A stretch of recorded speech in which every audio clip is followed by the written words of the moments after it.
Jumpa lagi dengan saya, Willy The Rooms, di The Sinners Channel. Berdoa adalah hal yang vital dalam kehidupan kekristenan. Dalam 1 Tesalonika 5 ayat yang ke-17, Paulus menuliskan agar kita tetap berdoa dengan tidak henti-hentinya. Sebagai seorang Kristen, kita berdoa kepada Bapa di surga, seperti yang Tuhan Yesus ajarkan kepada para murid. Kita sebagai seorang Kristen melihat doa sebagai sarana kita berbicara dan berseru kepada Tuhan. Pendeta Billy Kristanto pernah mengatakan kepada kita, berdoa dan kita menutup mata kita. Kita sedang menutup diri kita dari dunia ini dan memberi diri seutuhnya untuk mendengarkan perkataan Tuhan. Dan ketika kita selesai berdoa, kita membuka mata kita untuk kembali berhadapan dengan dunia ini, tetapi dengan sebuah visi yang telah diperbaharui oleh Tuhan. Dunia ini tidak akan pernah berhenti menawarkan kenikmatannya. Maka kita sebagai orang-orang yang telah dipilih harus selalu bersiap dan peka terhadap setiap godaan yang datang. Itulah sebabnya sangatlah tepat jika Paulus menyerukan agar kita berdoa dengan tidak henti-hentinya. Akan tetapi, dunia bukanlah berada di dalam genggaman sang penguasa langit yang bodoh, melainkan sang penipu yang sangat berpengalaman, yang sanggup membuat kita terjatuh dan kalah di saat-saat kita berdoa sekalipun.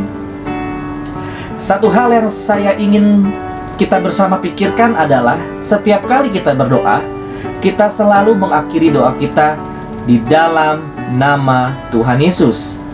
Penggunaan kalimat di dalam nama Tuhan Yesus begitu sering keluar dengan begitu mudahnya dari mulut kita. Hal tersebut sudah umum, sehingga setiap orang Kristen, bahkan juga Katolik, secara otomatis akan menutup setiap doa mereka dengan kalimat itu. Suatu kecenderungan pemikiran yang muncul, yaitu kalimat itu seakan menjadi semacam mantra yang ampuh untuk membuat doa kita diterima di hadapan Allah, atau seperti sebuah perangko surat yang memastikan surat permohonan doa kita sampai ke dalam kerajaan Allah. Dan yang sekarang terjadi adalah dalam nama itu banyak orang berani mengklaim kalau Tuhan pasti akan menjawab doa-doa mereka. Itu berarti siapapun yang berdoa dengan mengalaskan doanya di dalam nama Yesus pasti didengar dan dijawab. Benarkah demikian? Alkitab secara tegas menjawab tidak. Teologi Reform tegas menjawab bahwa jawaban terhadap setiap permohonan kita berada di dalam kedaulatan Allah. Karena demikian yang Alkitab katakan. Tetapi, pernahkah kita memikirkan apa makna yang tersimpan di balik nama Yesus yang kita sebut dalam doa kita yang ditujukan kepada Bapa di surga?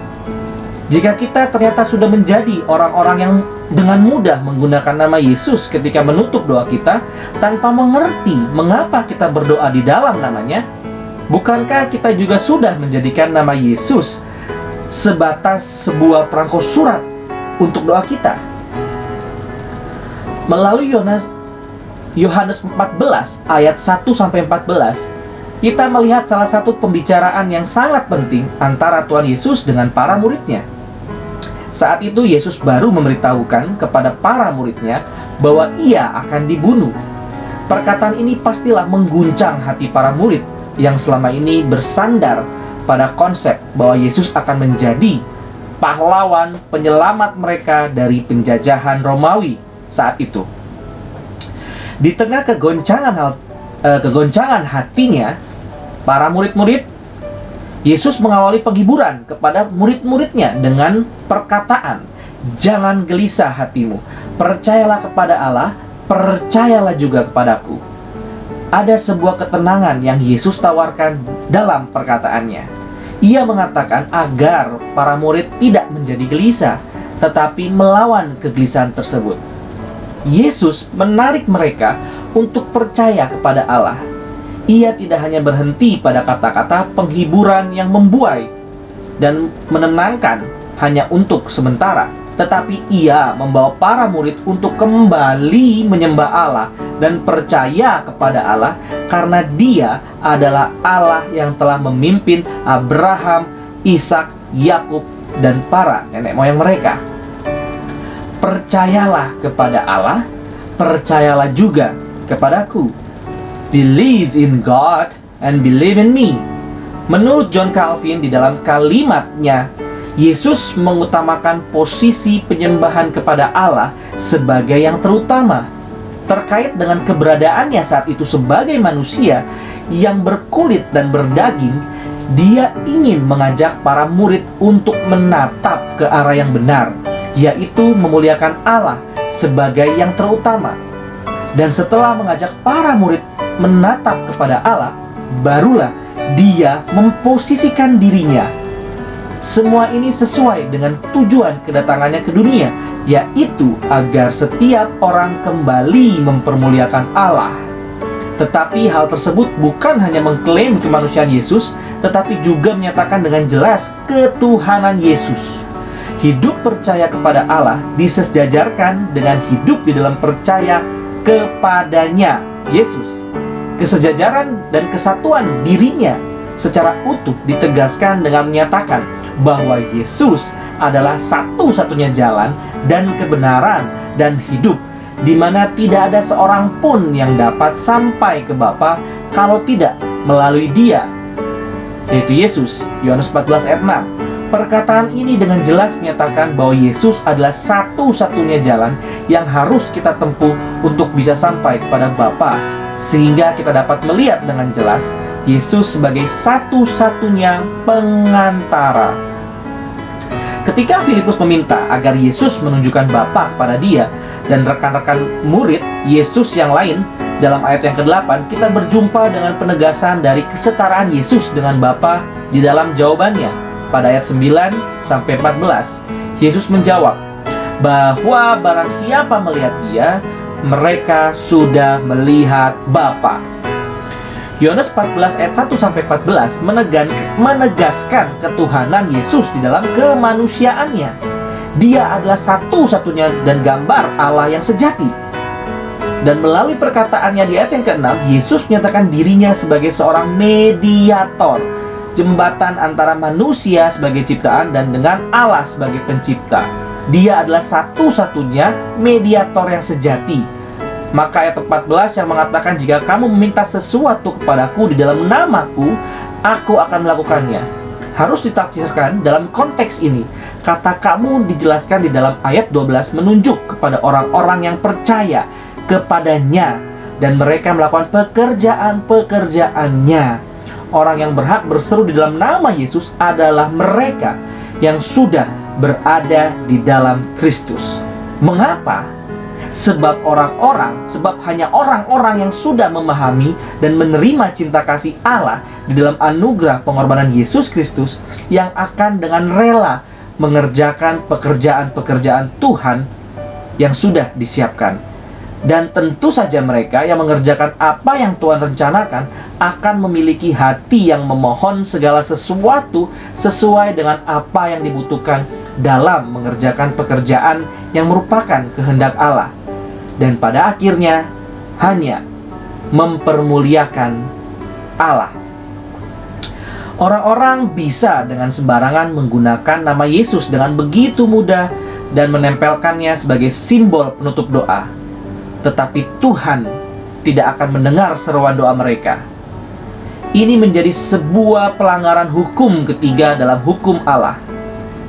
Pendeta Stephen Tong mengatakan dengan tegas bahwa mereka yang mengaku Kristen tetapi hidup mereka tidak mempresentasikan Yesus Kristus dan mengakibatkan nama Yesus dihina, berarti mereka telah mempermalukan nama Kristus. Dan ini adalah pelanggaran terhadap hukum ketiga, yaitu jangan menyebut nama Tuhan Allahmu dengan sembarangan, sebab Tuhan akan memandang bersalah orang yang menyebut namanya dengan sembarangan. Keluaran 20 ayat yang ke-7. Kita mungkin telah menjadi orang-orang yang pandai merangkai kata-kata yang indah di dalam doa dan mengakhirinya di dalam nama Yesus. Tetapi kita menjadi orang yang sama yang merangkai kepahitan buat orang-orang yang bersentuhan dengan kita dan membuat mereka menghina Yesus. Nama Yesus adalah nama yang agung, yang kelihatannya bisa dengan mudah disebut banyak orang. Tetapi ketika kita menyebut namanya, kita sedang berhadapan dengan pencipta kita yang membuat kita ada, yang sanggup mengadakan sekaligus meniadakan kita. Ketika kita menyatakan diri kita sebagai orang-orang percaya yang memiliki hak untuk menyebut nama Yesus di dalam doa kita, tetapi kita tidak memahami mengapa kita menyebut namanya, bukankah kita telah dengan sembarangan menyebut namanya? Dia adalah satu-satunya Tuhan yang benar, dan Dia adalah satu-satunya perantara yang benar. Berbicara tentang Yesus sebagai mediator, kita tidak akan pernah bisa melepaskan hal tersebut dari kasih-Nya yang sempurna. Seorang mediator dikatakan sebagai seseorang yang berdiri di tengah-tengah dua pribadi atau kelompok yang sedang berseteru dan berusaha merekonsiliasi keduanya. Berbicara tentang mediator dalam Perjanjian Lama, Musa adalah seorang yang Tuhan panggil untuk berdiri di antara bangsa Israel. Musa juga dikatakan sebagai salah satu tipologi Yesus. Musa dipanggil untuk membawa umat Israel beribadah kembali kepada Allah yang sejati. Musa dipanggil untuk merekonsiliasi hubungan Allah dengan bangsa Israel. R.C. Sproul mengatakan dalam inkarnasi, anak yaitu Yesus menambahkan natur manusia untuk menyelesaikan penebusan Bani Adam yang telah berdosa. Dengan ketaatannya yang sempurna, Kristus memenuhi tuntutan hukum Allah dan memberikan kehidupan kekal bagi kita. Dengan penyerahannya kepada kematian penebusan di kayu salib, Dia memenuhi tuntutan murka Allah terhadap kita. Baik positif maupun negatif, Kristus memenuhi persyaratan ilahi untuk rekonsiliasi. Dia membawa perjanjian baru dengan Allah bagi kita melalui darahnya, dan terus berdoa setiap hari bagi kita sebagai imam besar kita. Dalam pekerjaan pendamaian kekal yang dilakukan oleh Yesus, R.C. Sproul juga mengatakan bahwa tidak ada satu malaikat pun yang bisa mengerjakan hal ini. Hanya Allah sendiri yang sanggup menyelesaikan perseteruan kekal ini. Dan Ia berinkarnasi turun menjadi manusia untuk menyelesaikannya. Maka, berbicara tentang nama Yesus, kita harus melihat kasih yang memperdamaikan Allah dengan manusia di dalam perdamaian yang baru dan di dalam perjanjian yang baru. Itulah sebabnya nama Yesus menjadi sebuah nama yang melaluinya kita diizinkan datang kepada Bapa. Nama yang telah membuat setiap orang yang mau datang kepadanya berhak berseru, "Ya Bapa, ya Aba, ya Bapa." Pekerjaan pendamaian yang Yesus tuntaskan di atas kayu salib menjadi sebuah cinta kasih yang tidak akan pernah terulang sampai kekekalan. Waktu kita berseru dan berdoa di dalam nama Yesus, maka sesungguhnya kita harus kembali gentar melihat anugerah yang kita miliki, yaitu hak sebagai seorang anak Allah untuk berdoa kepada Bapa di sorga. Kita diperdamaikan terlebih dahulu, baru kita dapat berdoa. Ini harus menjadi prinsip dasar mengapa orang Kristen berdoa. Bukan menyebut nama Yesus yang menjadikan doa itu berkenan, tetapi Yesus dan karyanya di kayu salib, itulah yang telah memperdamaikan kembali diri kita dengan Allah Bapa, sehingga kita mampu berdoa.